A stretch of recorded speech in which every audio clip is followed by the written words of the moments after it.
sebenarnya apa sih tuberkulosis itu sendiri? Kelompok rentan usia berapa yang rentan terkena TB ini? Ya. Hal apa yang krusial atau yang harus disampaikan oleh pengusaha kaitannya penanggulangan TB di tempat kerja kepada pekerja itu sendiri?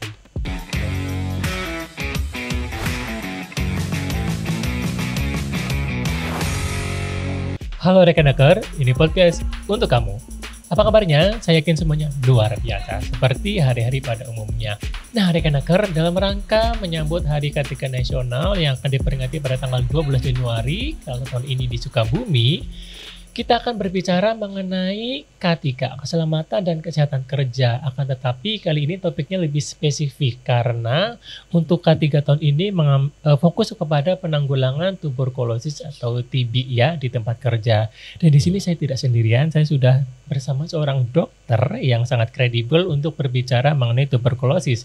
Beliau adalah Dr. Vinci. Halo dokter, apa kabar? Baik, Luar biasa ya. salam sehat. Sibuk dok? Ya, gitulah. Bahasa kita kerja di kantor yang sama ya, benar-benarnya. Ya, rutinitas. Ya. Oke, Dokter Vince, ini kan kita akan berbicara mengenai tuberkulosis. Mungkin rekan-rekan di rumah ini perlu tahu sebenarnya apa sih tuberkulosis itu sendiri. Ya, saya jawab ya. Oke. Jadi tuberkulosis itu biasa disingkat TB, ya. TB. Itu adalah penyakit menular langsung, ya, yang disebabkan oleh bakteri ataupun kuman daripada TB itu sendiri. Nama kumannya adalah Mycobacterium tuberculosis, ya. Itu sering sekali menyerang pada paru-paru dan dapat juga menyerang organ tubuh kita yang lain. Seperti, ya betul, seperti misalnya kena di usus, di tulang. Kan pernah dengar kita ada TBC usus, TBC ginjal. Oh gitu? Iya. Aku baru tahu. Ya, sampai ke otak, ya, kena selaput otak. Ada meningitis karena TBC, ya. Dan itu dia bisa kemana-mana. Itulah TBC, ya. Yang saya tahu tuh TB itu ya di paru-paru, ternyata bisa ke yang lain. Betul. Itu penyebarannya lewat apa kalau TB? Itu penyebaran kan pembuluh darah, ya. Apalagi pada saat kekebalan tubuh kita yang sedang rendah turun. Wah, itu cepat sekali. Itu kan main aja di pembuluh darah. Pembuluh darah di kulit, dia kena di kulit. Masuk lagi kumannya di tulang, dia kena tulang. Pembuluh darah di sekresi di ginjal, nah kena di ginjal. Jadi pada saat dia lewat pembuluh darah itu, ada kuman dalam pembuluh darah itu, ya jelas pasti akan terkena organ tubuh kita. Jadi satu orang tuh bisa kena misalnya kulitnya, ginjalnya itu bisa. Ya, TB. Enggak cuma satu tempat aja. Cuma satu. Oh, serem sekali ya. Tapi paling sering di paru-paru. Oh, kalau penyebaran antar orangnya lewat apa? Penyebaran orang lewat udara, ya. Droplet pada saat kita batuk ataupun pada saat kita bersin. Bahkan kita bicara begini kadang-kala droplet lewat udara itu bisa terkena kepada diri kita sendiri. Gitu. Kemudian kelompok rentan usia berapa yang rentan terkena TB ini? Ini sudah ada risetnya, saya lihat malah hampir berapa persen itu usia produktif gitu. Makanya kita sasar sekarang di tempat kerja karena usia produktif yang paling banyak ternyata. Itu saya lupa berapa persentasenya, tapi ternyata paling banyak adalah usia produktif. Ya. Artinya mereka ada di tempat kerja kesehariannya. Betul. Nah, ini karena memang paling banyak ada di usia kerja dan di tempat kerja, artinya apa yang harus dilakukan oleh perusahaan kaitannya edukasi TB kepada pekerja ini? Nah, perusahaan itu ya harus komitmen dalam penanggulangan TBC di tempat kerja. Punya komitmen, punya program yang konsisten dijalankan sesuai dengan peraturan yang sudah ada sekarang, Permenaker nomor 13 tahun 2022 ya. Nah, itu bahwa perusahaan itu wajib melaksanakan program penanggulangan TB di tempat kerja. Jadi itu adalah wajib. Bahwa kalau wajib artinya setiap perusahaan harus ada program penanggulangan TB di tempat kerja. Kemudian apa prosedur-prosedur yang harus dilakukan oleh perusahaan kaitannya dengan penanggulangan TB ini sendiri? Prosedur, kalau menurut saya ada beberapa literasi prosedur itu ya, ada 6 langkah. Oh banyak ya. Ada 6 langkah tuh. Tapi sebelumnya perusahaan komit dulu. Harus komit dulu dalam program penanggulangan TB ini sesuai dengan Permenaker nomor 13 tahun 2022 ya. Jadi dia tuh komit dulu ya, komitmen perusahaan. Jadi dia harus mempunyai namanya penyusunan kebijakannya. Dia punya kebijakan dan aturan yang diberlakukan di suatu perusahaan untuk menanggulangi TB tadi. Oke, Ya. berarti ada mereka membuat kebijakan. Betul, Oke. harus membuat kebijakan. Ada kebijakan dulu. Ya. Oke. Nah, setelah itu dia harus membuat sosialisasi dari kebijakan tersebut. Oh, oke. Artinya semua pekerja tahu, ya, ada program penanggulangan TB yang diberlakukan di tempat kerja, ya. Nah, ini sosialisasi ini harus diinformasikan ke semua para pekerja, ya, Oke. termasuk edukasi di tempat kerja tentang TB tersebut. Oke. Lalu yang ketiga, perusahaan wajib menemukan yang namanya kasus tuberkulosis. Jadi Oke. mengidentifikasi, men-screening gitu. Harus Oke. dapat menemukan. Oke. Kita harus temukan sesegera mungkin. Lalu kalau ketemu apa next? Kita tangani, kita obati. Oh. Kita obati. Nah, setelah diobati, diapakan selanjutnya? Nah, ini dia permasalahannya. Setelah kita obati itu ada namanya stigmatisasi, Iya. diskriminasi. Iya. Nah, Iya. itu harus ada aturan juga dari pengusaha dan pengurus di suatu perusahaan yang harus bisa menghilangkan namanya stigma dan diskriminasi tadi. Oh, mungkin Ya, betul. kalau ada orang yang terkena TB, kemudian kan teman-temannya mungkin agak menjauh ya. Iya, Dan dia jadi kayak dikucilkan. Kemudian betul. itu kan berdampak ke lingkungan sosial, pergaulan, Betul, dan ada betul. stigma-stigma tadi. Itu perusahaan wajib Wajib. mengembalikan. Ya, membuat aturan supaya jangan sampai terjadi namanya stigmatisasi dan diskriminasi para penderita TB, Oke. khususnya para pekerja di tempat perusahaan tersebut. Oke. Ya. Tadi kan ada kebijakan-kebijakan yang harus dibuat oleh perusahaan terkait dengan penanggulangan TB di tempat kerja. Kalau dalam kebijakan ini, apa yang harus dimuat? Dalam kebijakan ini ya. Oke. Dalam kebijakan ini yang dimuat itu, ini sudah saya literasinya sudah saya. Oke. Ini Oh, jadi kan. Dr. Fancy ini nyiapin Ini- literasi ya? Saya udah siapkan ini sebenarnya ya. Oke, Jadi oke. kebijakan apa yang harus dilakukan penanggulangan TB di tempat kerja ya. Oke. Jadi yang pertama, kebijakan apa saja ya. yang harus dimuat di dalam kebijakan itu. Oh, yang harus dimuat yang itu pertama komitmen tadi kan yang seperti saya katakan. Oke. Komitmen dulu. Nggak mungkin kalau suatu program di suatu tempat, di suatu perusahaan itu tidak ada komitmen, suatu program tidak ada komitmen dari pimpinan, nggak mungkin itu. Iya. Yang pertama komitmen ya dalam penanggulangan TBC di tempat kerja ini. Komitmen dari siapa? Pimpinan perusahaan dulu. Oke. Ya. Terus yang kedua, membuat program kerja untuk penanggulangan TB di tempat kerja. Itu harus ada programnya. Oke. Dari screening, dari penemuan, pengobatan, sampai pemulihan Oke, atau recovery ya, atau direhabilitasi, hilangkan stigmatisasi dan diskriminasi. Nah, itu program semuanya. Ya. Dan saya rasa itu ya, kebijakan-kebijakan yang harus dibuat di tempat kerja ya, untuk menanggulangi TB. Oke. Demikian. Kalau gini, setelah ada kebijakan kan nanti ada edukasi kepada pekerja. Ya. Hal apa yang krusial atau yang harus disampaikan oleh pengusaha kaitannya penanggulangan TB di tempat kerja kepada pekerja itu sendiri? Untuk edukasi ya. Iya, untuk Nah, edukasi, untuk kita ya. edukasi itu yang harus disampaikan adalah yang pertama mengedukasi juga lagi-lagi kebijakan itu. Jadi artinya kita mengedukasi kepada para pekerja bahwa ada loh kebijakan untuk penanggulangan TBC yang sudah dibuat oleh pimpinan perusahaan. Dan itu wajib dan sudah akan dilaksanakan. Itu yang pertama. Oke. Ya. Yang kedua, ya edukasi yang kedua, membudayakan perilaku hidup bersih dan sehat kepada para pekerja. Higienis, sanitasi yang baik gitu ya. Olahraga teratur. Ya, makan teratur, sarapan pagi, harus intake gizi yang baik dan lain sebagainya. Lalu membudayakan perilaku etika batuk. Oh, gimana? Emang ada etika batuk? Ya, etika batuk itu ya harus kalau batuk menutup dengan sapu tangan. Oh, ya. yang seperti itu. Kalau batuk ditutuplah dengan dulu ada etika batuk. Kalau batuk kita pakai batuk gitu ya. Oh. Kalau nggak ada sapu tangan ya gitu ya. Oh, oke, Kan oke. sering lihat orang batuk kalau nggak ada sapu tangan. Jadi etika batuk. Batuk itu ya harus ditutup dengan sapu tangan. Kalau tidak ada sapu tangan ya dengan misalnya dengan lengan kita. Oh, Gitu ya. oke. Harus selain etika batuk, etika juga membuang ludah tidak sembarangan. Gitu ya. Oh, karena kan penyebarannya tadi Ya, lewat itu ya. Lewat itu. Nah itu namanya membudayakan perilaku etika batuk. Lalu edukasi berikutnya yang keempat nih. Peningkatan daya tahan tubuh melalui perbaikan gizi kerja dan peningkatan kebugaran. Artinya apa? Penyakit TBC ini kan rentan terhadap para pekerja yang kekebalan tubuhnya itu Rendah, ya? Nah, itu. Berarti apa? Asupan gizi kita utamakan. Oh, Nah, di perusahaan itu punya namanya program gizi kerja dalam pengelolaan kesehatan kerja. itu harus ya. Harus. Seharusnya ada. Ya. Jadi begini. Orang bekerja dia mempunyai beban kerja. Ya, betul. Ringan, sedang, berat. Nah, sekarang gizi kerja untuk intake para pekerja itu kita sesuaikan. Ya. Pada saat dia bekerja ringan, intake-nya berapa kalori? Pada saat dia bekerja sedang, intake-nya berapa kalori? Intake itu apa sih itu? Intake itu asupan. Asupan. Nah, yang dimakan, dimakan oleh para pekerja untuk dalam satu kali dia bekerja ya, dalam satu shift kerja kan. Karena kalau coba dia bekerja berat, ya, bebannya berat, tetapi intake gizinya atau asupannya dia pakai yang ringan ya. Nggak berimbang. Nggak imbang. Akhirnya apa? Penurunan kekebalan tubuh kita. Rentan terhadap ini penyakit ini tadi ya, penyakit TBC ya. Nah, berikutnya edukasi apa lagi?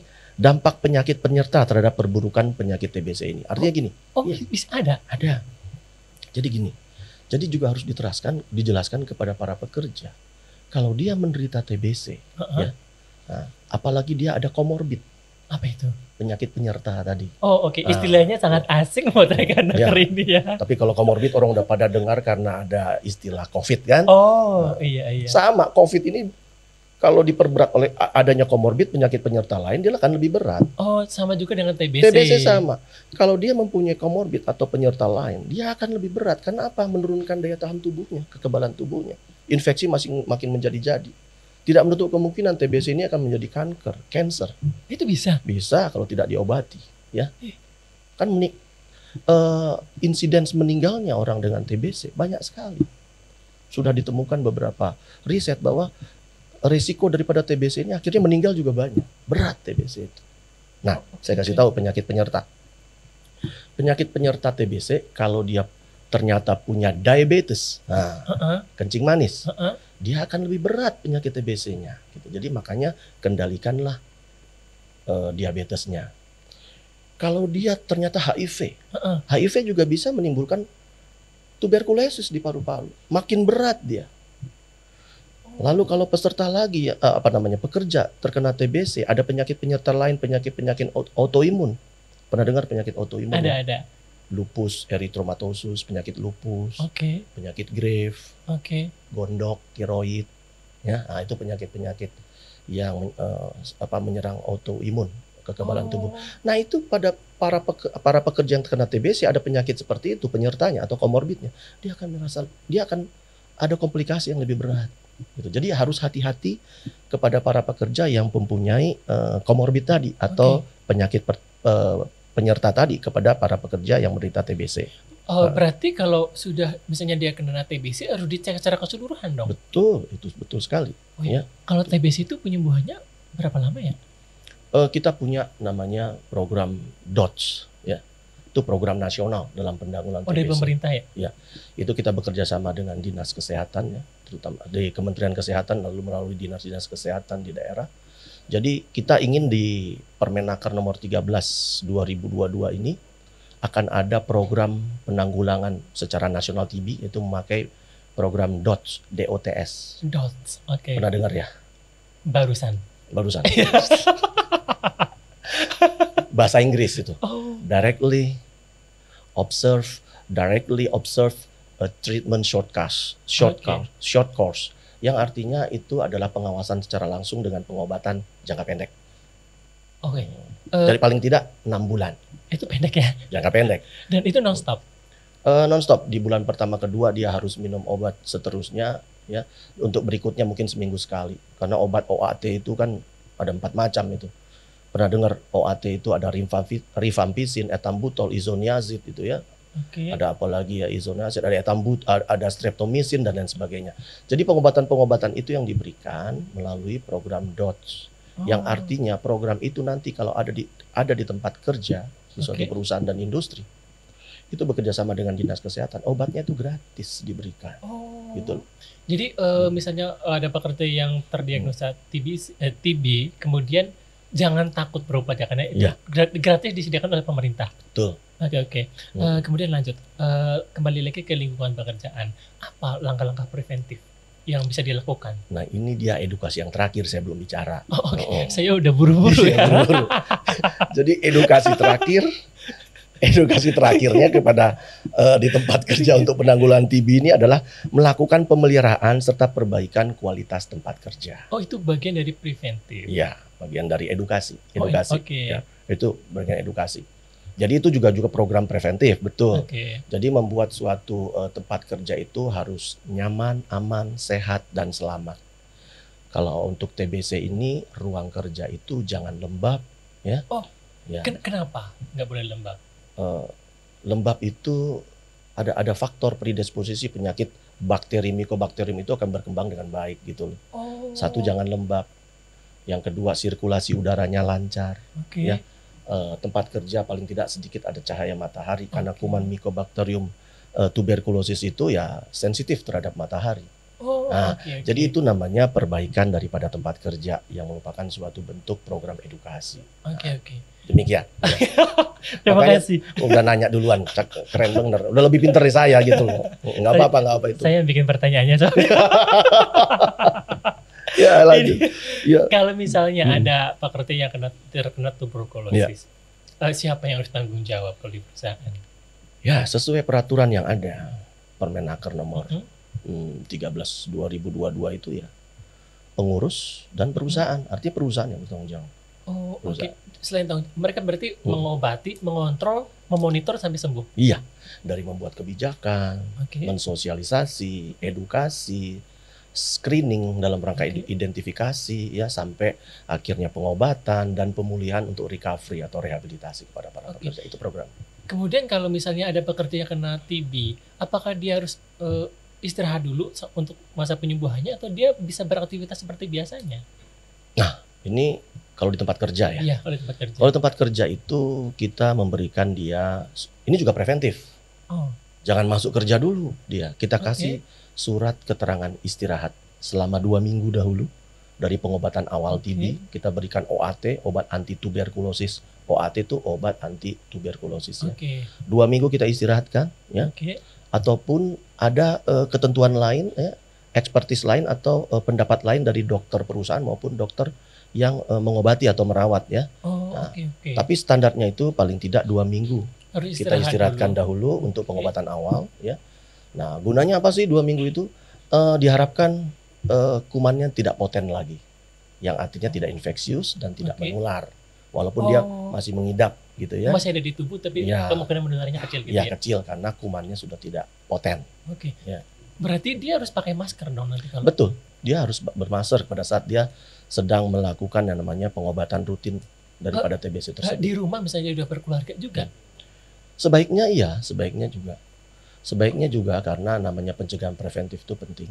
Makanya ini saya katakan kepada ini yang kena nanti siapa sih di tempat kerja? Betul, pekerjanya. Tapi yang kedua keluarga udah pasti.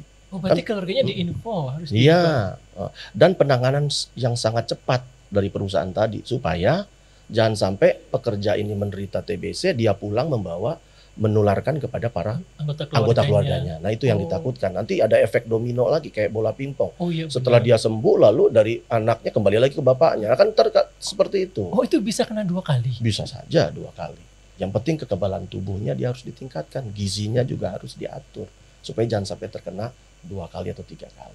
Ini bisa terkena lagi. Ini pertanyaan terakhir, Dok. Ya. Apa yang dapat dokter berikan nasihat kepada pekerja kaitannya dengan tuberkulosis? Nah, ini dia, ini penting sekali nasihatnya. Penting sekali karena perlu kita ketahui namanya penyakit TBC ini, ya, ini kan penyakit yang menular langsung, apalagi di tempat kerja.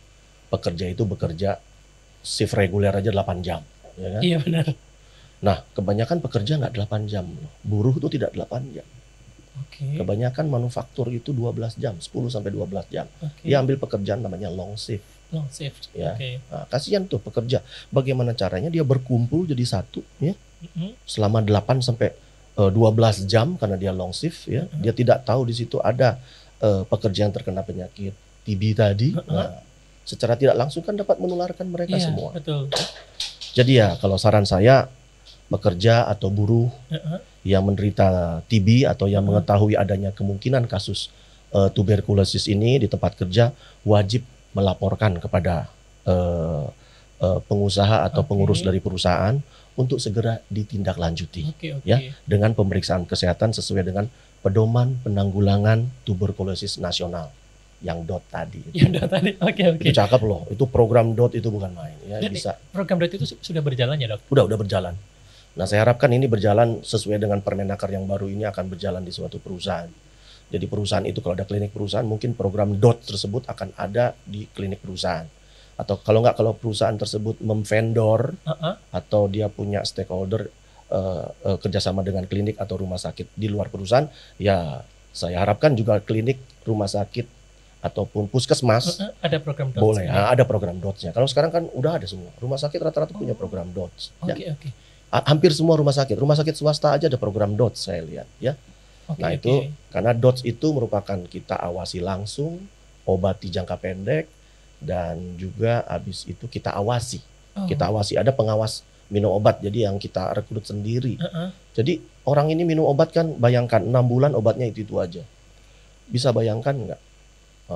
Minum obat OAT itu besar-besar, obatnya gede-gede ya. Rasanya nggak enak, terus diminum selama 6 bulan rutin. Nah kalau tidak ada pengawasnya, ya yang selalu memberitahu, jangan lupa minum obat. Bagaimana caranya? Dan kalau berhenti itu dia mulai dari awal ya? Nah itu, kalau dia berhenti takutnya apa? Resistensi. Oh jadi obatnya dosisnya diganti? Bisa, kalau udah resistensi bukan dari awal lagi, ganti obat.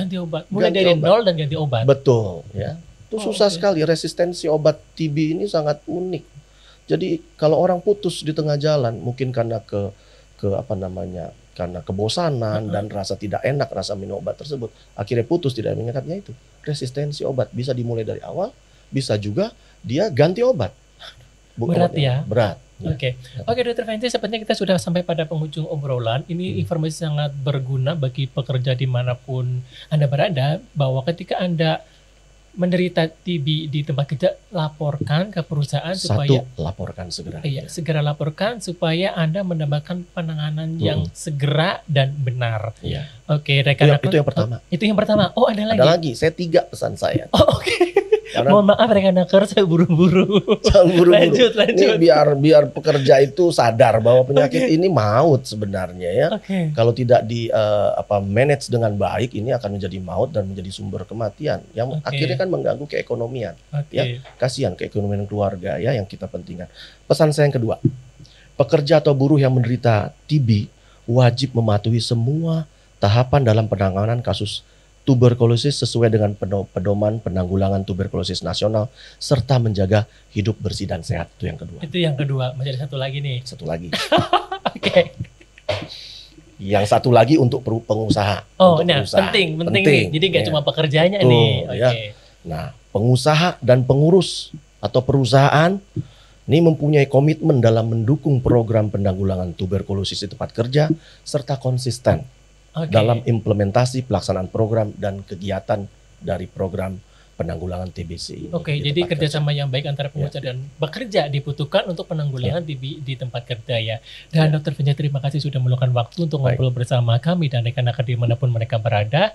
Ini saya yakin akan menjadi informasi sangat bermanfaat kaitannya dengan penanggulangan TB di tempat kerja. Dan rekan-rekan jangan lupa untuk mengikuti semua media sosial kita yang saya taruh di bawah ini untuk informasi ketenagakerjaan lebih lanjut.